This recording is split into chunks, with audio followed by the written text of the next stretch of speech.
Құрметті достар, бүгін біздің достық үйінде Екіш Оралбек Қожабекұлымен кездесіп отырмыз. Бұл кісі Ақмола ассамблеясы, Ақсақалдар кеңесі Зеренді аудандық филиалының төрағасы. Аға, қош келдіңіз бізге. Аға, мына бізде биыл 30 жылдағы еңбек жолын деген бір үлкен жоба өтіп жатыр. Сол қысқаша сіз өзіңіздің еңбек жолыңыз туралы айтып берсеңіз.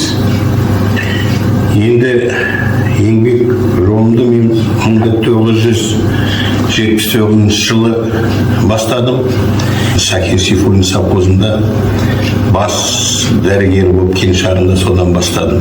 Одан кейін Көкшетау ауданының мал дәрігерлік ветеринарный станциясына қызметке ауысып, сонда болдым. 2002 жылы мені Зеренді ауданының мәслихаттар депутаты болдым. Содан кейін мені Сарыөзек ауыл округына әкім болып жіберді. Одан кейін 2 жыл ол жерде қызметімді атқарғаннан кейін, осы пенсияға шыққанға дейін 21 жылға дейін осы Біляк селолық округында әкім болып қызмет атқардым. Бар өтілім осы міне қысқаша өмір баяндағы жұмыс істегендерім. Әжептәуір еңбек жолыңыз өткен екен. Бұл жастарға деген үлгі еңбек жолы сіздің еңбек жолыңызды байқап тұрса. Ағасы, бүгінде сіз Ақсақалдар кеңесінің төрағасысыз аудандық.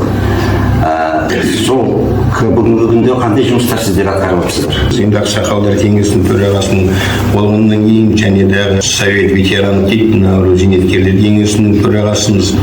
Сонда қызметтер әртүрлі жұмыс істеп жатқан бұл кісілермен біраз жұмыс жеткізіп жатқан. Бұл кісілермен жұмыс істеген кезде біздің основной негізгі қызмет жұмысымыз осы қиыншылық болса соған қандай да жолын тауып шығару жолдарын тауып көрсетіп соған көмек жасаудың бірі.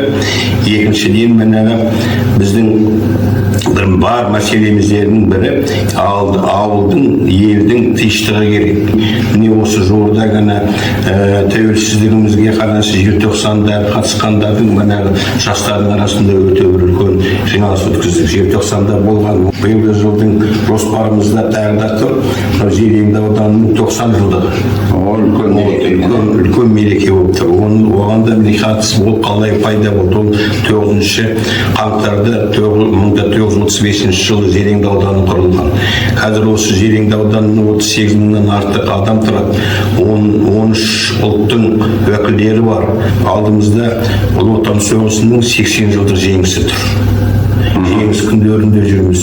Біз бірақ өзіміздің тұлғаларды, Мәлік Ғабдуллин өзіміздің ағамыз, жерлесіміз, атамыз осы болған. Соны көрсеткіземіз. Биыл Қазақстан Халқы Ассамблеясының 30 жылда бір үлкен мереке. Осыған қандай шаралар бар сіздерде?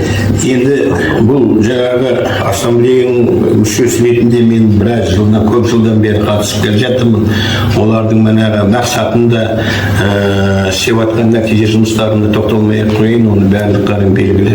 Соны арман қарай біз жалғастырамыз. Сол ассамблеяның өзінде құрылу мәселесіндегі әр ұлттың мәселелерінің барлығы мінекей бір жағадан бас, бір жеңнен қол шығару. Біздің Қазақстанның болашағы неме дейміз қазақ тілінде. Біз балаларын, немерелерін қазақ тілі, қазақ школ мектебіне беріп жүріп жатыр. Көрдіңіз бе мінекей? Біздің болашағымыз деп ойлаймын.